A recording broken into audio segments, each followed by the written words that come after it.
Saludos amigos, hoy vamos a conversar con una estrella de la neurología. Él es el doctor Diógenes Santos Pérez. Bienvenido, doctor. Gracias por la invitación, un placer para estar aquí contigo. Gracias a nosotros por usted estar con nosotros. Vamos a hablar de epilepsia, doctor. Claro. ¿Qué tanta es la incidencia de la epilepsia aquí en la República Dominicana? Miren, una buena pregunta. Todavía no tenemos datos concretos, pero se calcula que a nivel mundial existe de 0.5-0.6% de la población. Estamos calculando que aproximadamente 60-65 millones de habitantes. Siempre hemos pensado que hay un subregistro porque hay países como nosotros que tal vez no tenemos un control tan estricto. Ahora bien, si lo extrapolamos a nuestra población y sacamos el 0.5, debemos calcular que por lo menos mínimo algunos 200.000 pacientes con epilepsia debe haber en la República Dominicana. Es mucho. Es mucho.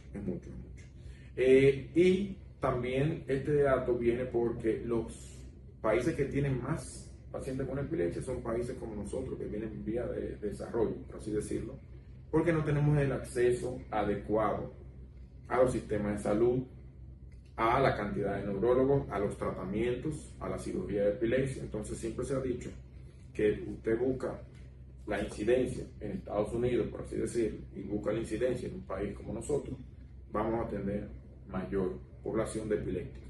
Y esta población aquí, los casi 200.000 casos que tenemos, ¿todos están recibiendo atención médica?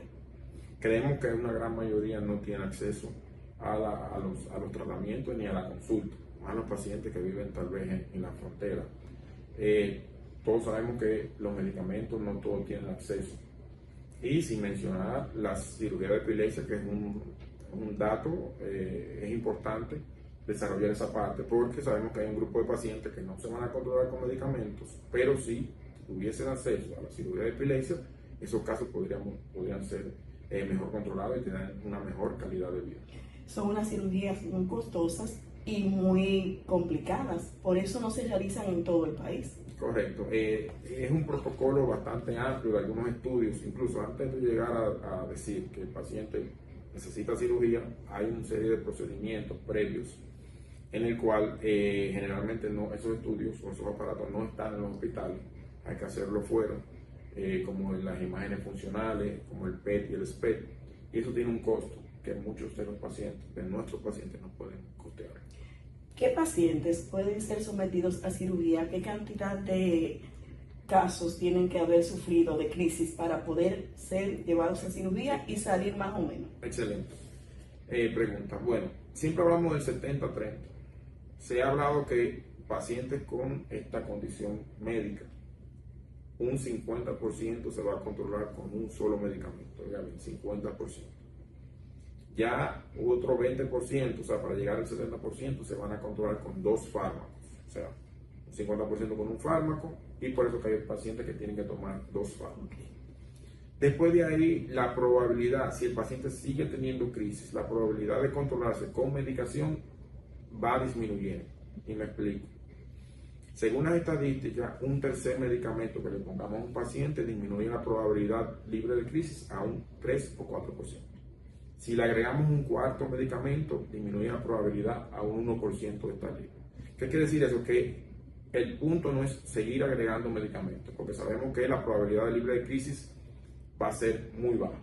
Entonces aquí llega el acápite o la definición de cirugía o de epilepsia, fármaco resistente o de difícil control.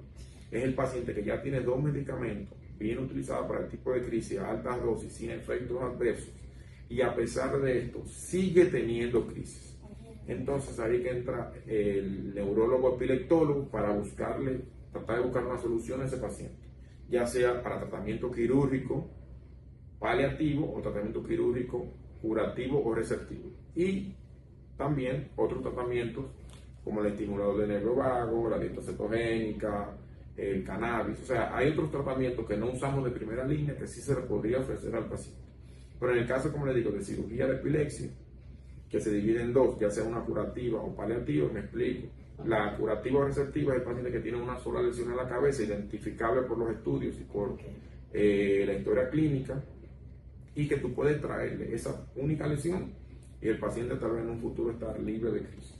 Las cirugías paliativas ya son para epilepsia catastrófica, epilepsias que son de difícil control, esos niños que tienen una epilepsia que no se controla con medicamentos, que tienen 50 o 60 crisis diarias, algunos síndromes epilépticos como el síndrome de hueso, el Lennox-Gastaut, generalmente son epilepsias que no van a controlarse con medicamentos y tú lo que vas buscando mejorarle la calidad de vida del paciente. Pero es poco probable que lamentablemente le eliminemos las crisis en total.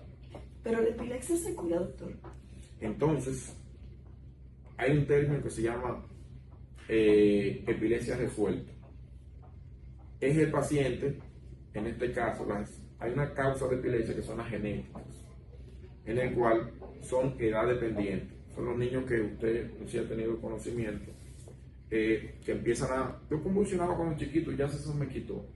Son las epilepsias que se activan a una edad y se desactivan a otra edad. Ese es un tipo de epilepsia que son las genéticas.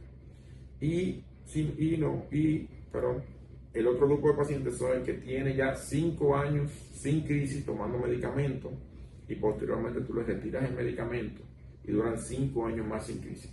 El término sería epilepsia resuelta, no curada. Okay. Viene siendo prácticamente lo mismo, pero las guías te hablan de que tú tienes que esperar prácticamente 10 años para tú decir a ese paciente si tú tienes una epilepsia resuelta.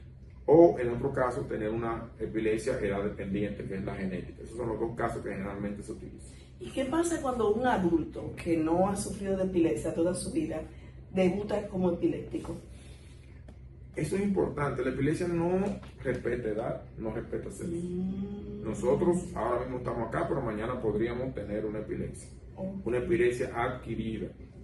La causa más frecuente de epilepsia en el adulto mayor, tenemos los traumatismos, que son motores que andan sin casco, tienen accidentes, tienen sangrado en la cabeza, un trauma craneal importante, podrían desarrollar en un futuro epilepsia.